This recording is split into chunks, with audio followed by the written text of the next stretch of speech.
엔데믹 블루라는 말이 요즘에 신조어로 나타나고 있습니다. 엔데믹 블루는 엔데믹과 블루를 합친 합성어이고요. 엔데믹은 감염병이 전반적으로 다 퍼지는 상황을 엔데믹이라고 할 수 있고, 블루는 저희가 우울증을 영어로 보통 이제 블루로 표현합니다. 그래서 엔데믹 블루는 감염병이 이제 전반적으로 퍼져서 이게 우리 일상생활에 이제 풍토병으로 바뀌면서 생기는 우울증이 나타나는 현상들을 의미한다고 할 수 있겠습니다.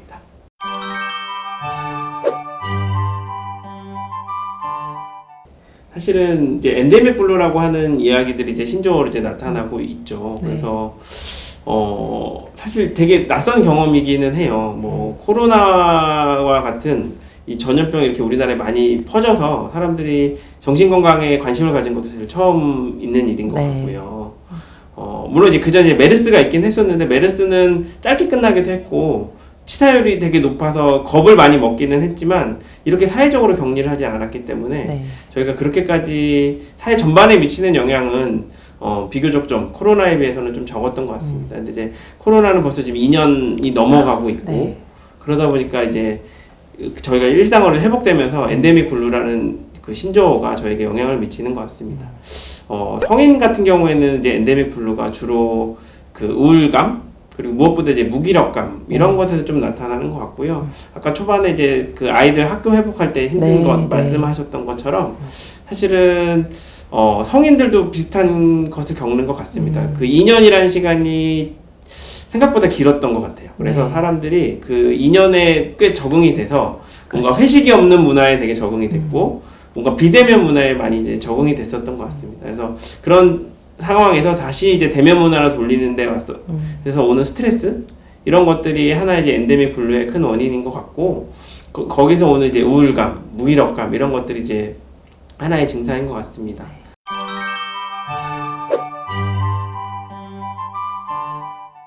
소아청소년은 좀 어떠실까요?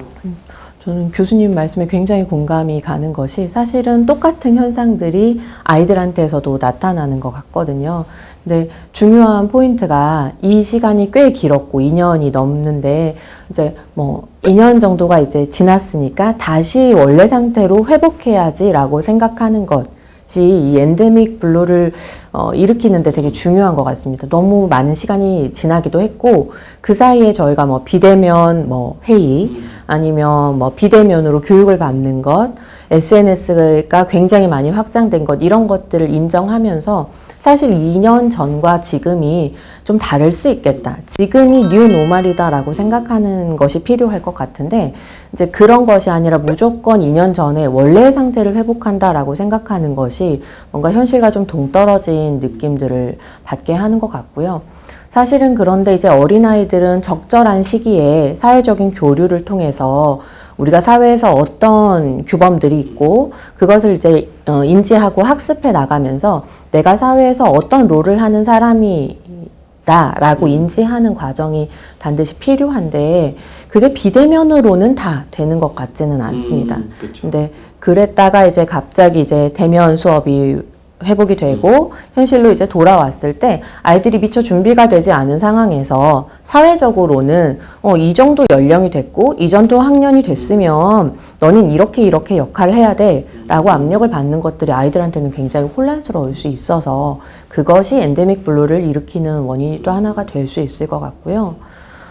청소년 아이들은 특히 고립감을 심하게 호소하는 것 같은데 아마도 그것은 앞서 교수님께서 말씀하신 것처럼 지난 2년 동안은 사실은 다들 어려운 시기이고 우리 같이 노력하자, 약간 이런 캐치프레이즈를 가지고 정신건강에 관심을 많이 기울였던 시기라고 한다면, 이제는 아이들이 다 학교로 돌아가고 일상을 회복했는데 왜 나만 여전히 우울하지? 왜 나만 여전히 적응을 못하고 학교가 힘들고 불안하지?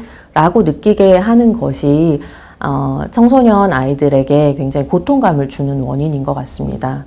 그래서 그런 것들이 이제 나만의 문제가 아니고 이제 천천히 웜업하는 시기가 필요하다라는 것을 주변에서도 같이 알려주고 너만 힘든 게 아니야 라는 것을 이제 알 수 있게 하는 기회들이 조금 필요한 것 같습니다.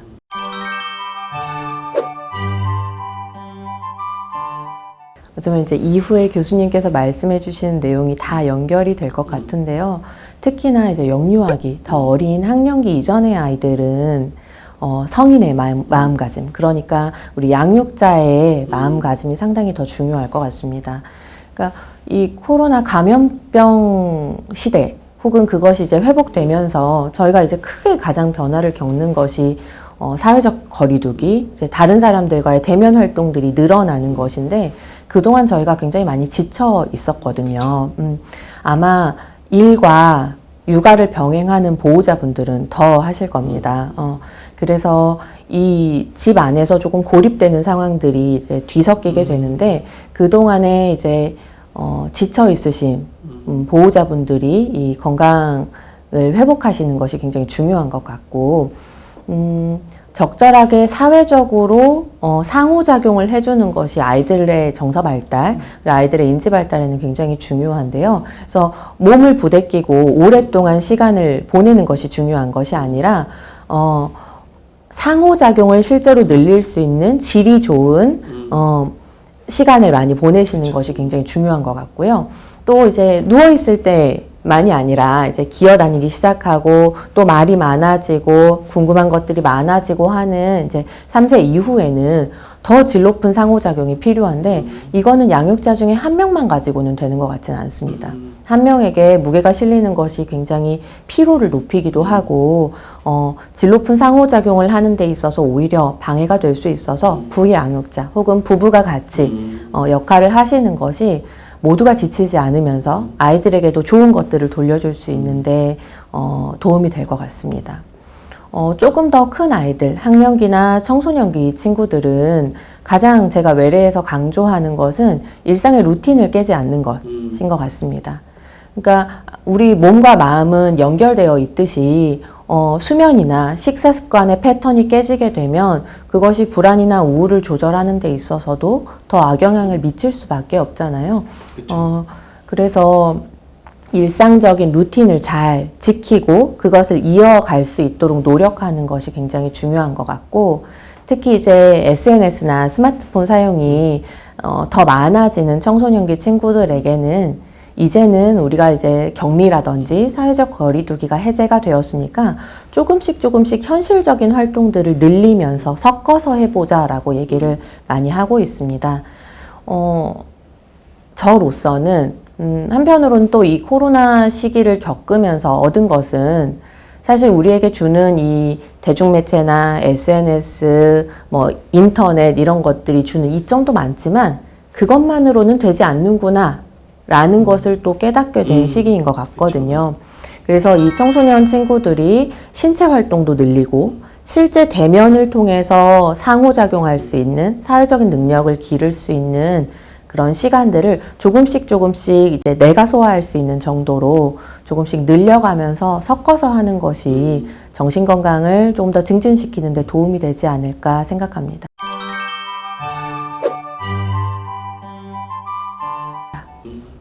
예, 말씀하신 것 중에 저도 많이 느낌이 오는 게 성인들은 사실 이제 루틴을 지키는 게 진짜 중요하죠. 네. 소아대가 중요하듯이 소아청소년이 중요하듯이 본인만의 루틴들이 사실 다 있으시고 그 루틴을 잘 지키는 것이 사실 스트레스를 관리하는 데 있어서 저희가 이 코로나19 끝난 포스트 코로나 시대에 적응하는 데 있어서 제일 중요한 부분이 아닌가 싶습니다. 그래서 자신의 루틴을 잘 만드는 것. 그래서 보통은 정해진 시간에 일어나시는 게 제일 중요하다고 많이 말씀을 좀 드리거든요. 그래서 잠자리에 드는 시간도 중요하지만 알람을 맞춰놓고 본인이 정하신 시간대, 그 시간은 사람마다 다를 수 있죠. 루틴이 다 똑같을 수는 없으니까요. 네. 그래서 저는 보통 이제 스트레스 관리를 말씀드릴 때는 정해진 시간에 일어나시는 것, 이런 거를 말씀드리는 게 하나가 있고요. 그 다음에 또 이제 성인들의 스트레스 관리할 때는 결국 이제 관계의 문제가 좀 많이 있긴 하지만 관계가 끊어지지 않는 게 사실은 또 되게 중요하니까 대면이랑 비대면을 적절하게 섞어서 잘 하는 것들이 되게 중요한 부분들이 있는 것 같습니다. 이제 SNS를 이용하는 관계도 잘 유지를 하시되 그 비대면으로 이제 만나는 접촉하는 관계들도 조금씩 늘려서 예전만큼 회복하는 것이 꼭 능사는 아니지만 그래도 이제 사람들과 만나는 접촉하는 빈도를 좀 늘리시는 게 좋다라고 이제 말씀을 좀 드리는 것 같고요. 그리고 항상 똑같죠. 사실 의사들이 맨날 반복적으로 하는 얘기, 운동하세요. 뭐 이런 거거든요. 그래서 운동을 좀 꾸준히 하시는 게 좋다라고 이제 말씀을 드리고, 뭐 운동에 대해서는 뭐 여러 가지 뭐 동영상도 있고 여러 가지 이야기들도 있지만, 제가 생각하는 운동의 기준은 일단 땀이 좀 나야 되는 것 같고요. 네. 좀 숨이 차야 되는 것 같습니다. 그래서 걷기도 좋고 산책도 좋고 다 좋지만, 뭔가 내가 땀에 좀 흠뻑 좀 젖고, 그 다음에 하고 났을 때도 좀 숨이 좀 헉헉거리고, 그런 느낌들이 사실 나에게 주는 또 안정감, 네. 스트레스 관리, 좀 이런 부분들이 좀 있는 것 같습니다. 지금 이 상황에서 내가 할 수 있는 일들에 대해서 하나씩 해나가시는 것, 이런 것들이 되게 좀 중요한 부분들인 것 같습니다. 그리고 많은 분들이 이제 얘기하시는 이제 긍정의 힘, 이런 부분들도 있죠. 저희가 이제 긍정이라고 이야기를 하면 다들 이제 좋게 생각하는 것을 좀 생각하시는 경향들이 있는데, 긍정의 사전적인 의미를 찾아보면 좋게 생각하는 게 아니거든요. 부정은 나쁘게 생각하는 게 맞는데, 긍정은 좋게 생각하는 거라기보다는 있는 그대로를 그대로 바라보는 것. 네. 그것을 이제 긍정이라고 얘기합니다. 그래서 저희가 어떤 사건들이 일어났을 때 그 사건들을 저희가 자칫하면 부정적으로 바라보고 나쁜 부분들을 염려할 수밖에 없거든요. 사실 그래야 대처할 수 있기 때문에 본능적으로 이렇게 바라보게 되는데, 거기서 좀 한 걸음 더 나가서 좀 더 감정을 조금 뒤로 젖히고 객관적으로 조금 바라보려고 하는 훈련들, 그런 것들이 저희가 어떤 사건들이나 일들을 긍정적으로 바라볼 수 있는 그런 힘이라고 생각이 들고요. 그런 것들이 사실 스트레스를 관리하는 데 있어서 되게 도움이 많이 된다고 생각을 하고 있습니다.